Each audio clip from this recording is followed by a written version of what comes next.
videos available on Canvas, but I feel like I should be giving you more resources.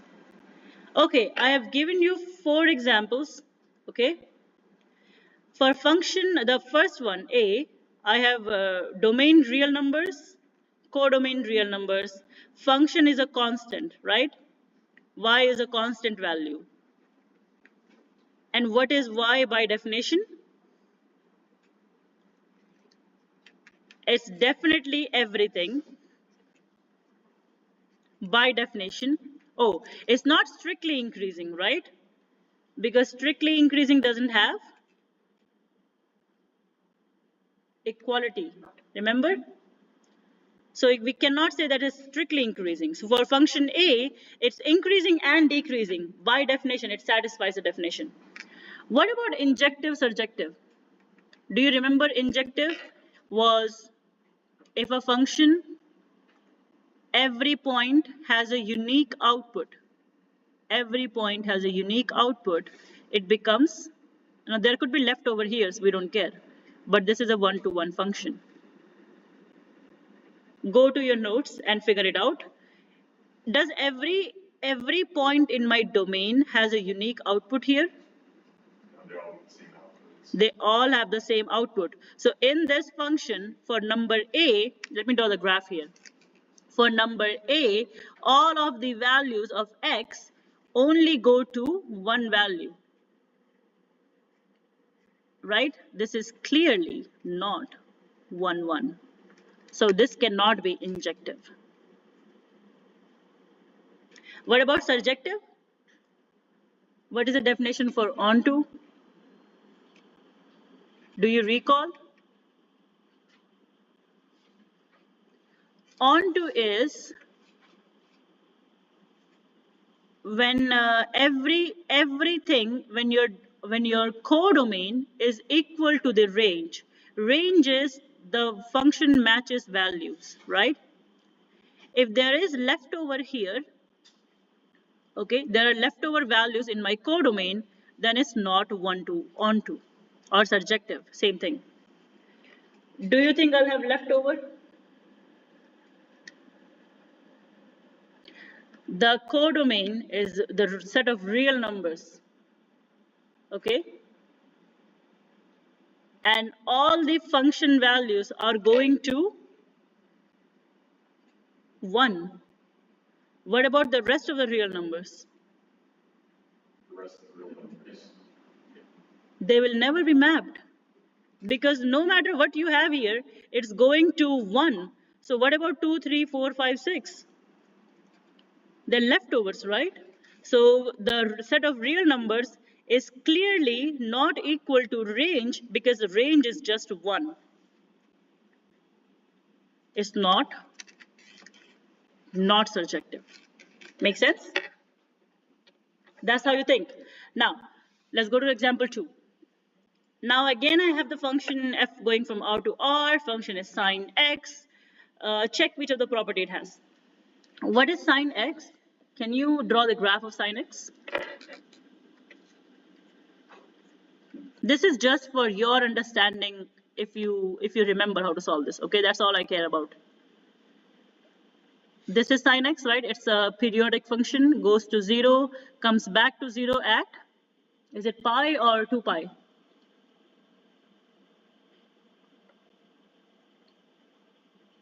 Okay, we need to brush up on our trick, people, okay? Now, is this function looking 1, 1 to you? 1, 1 means no 2x value should give me the same output. I can see here the output is repeating because sine is a periodic function. X equals 0, x equals pi, x equals 2 pi, x equals negative pi, x equals negative 2 pi. All of them give me y to be. So it's clearly not 1 to 1, right? Because I have too many x values that give me 0. So cannot be injective. What about surjective? Well, we look at the domain of the sine function, the codomain, right?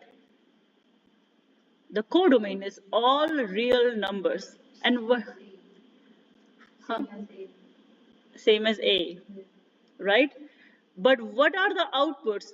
Sin x. What is it called? A principal domain. What is the principal domain of sin x? Sin x will never go outside -1 to 1. Did we know that? Right? That's just how it behaves. All trig functions, they are ratios, right? Ratios of right triangle. They can never go beyond 1 absolute value. What about the rest of the real numbers? Because the codomain had everything, right? It had all the numbers here, all the numbers here. The range is just a small subset of the codomain, right? It's clearly not equal to, so it's not surjective. What did you say about the codomain? The codomain must equal to the range. No. So that is not equal to -1. No, there are too many leftovers, right? You have like all the real numbers above 1 and all the real numbers below -1, which are left. Okay, so this cannot be onto. What about increasing? I can see it decreasing right here, right? Yeah, it's increasing, but it's also decreasing. So on the entire real line, it's both increasing, decreasing. So it does not satisfy any of this. Make sense? Because we have to consider the entire real line when we're talking about the sine function. So it's not working out for me, right? What about You can say none of the above. none of this? We can say none of the above. Yes. But why is it so? Like, if we can say that it's increasing and then constant, then why we can say that it's increasing and decreasing? So it's increasing or decreasing. But that's not the case here, right? They're not saying increasing or decreasing. Well, it's not anything. The function which is increasing has to be increasing or constant on the entire interval.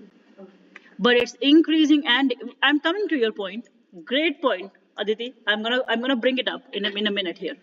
It's not just doing one thing, it's doing both things on the real line, right? So what will you pick? You don't know. Okay. Good. Makes sense? Now we come to your point. What if I restrict the codomain now? Okay. Now instead of R, I'm only talking about -1 to 1. I've restricted my codomain. Let me delete all this.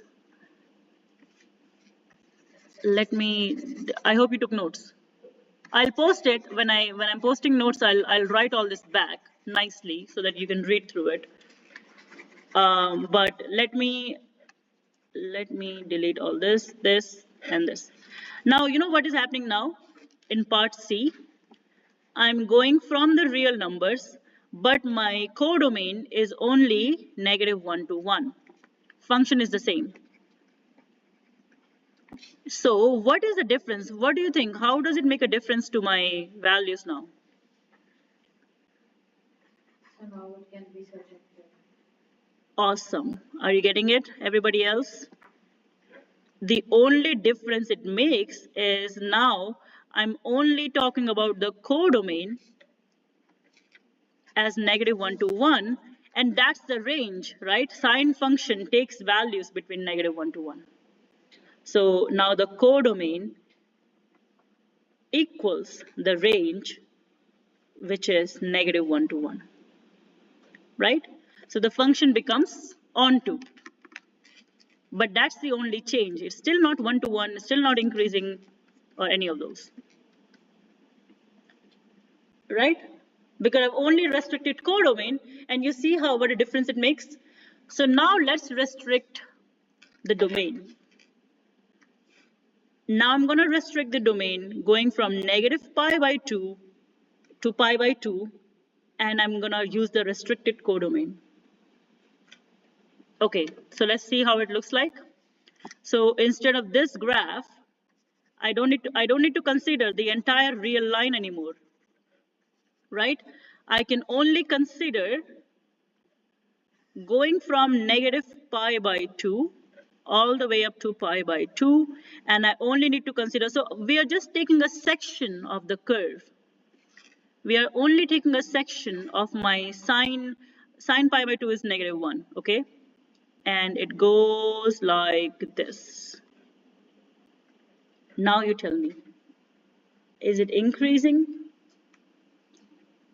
Just focused, it's increasing, right? But is it one to one?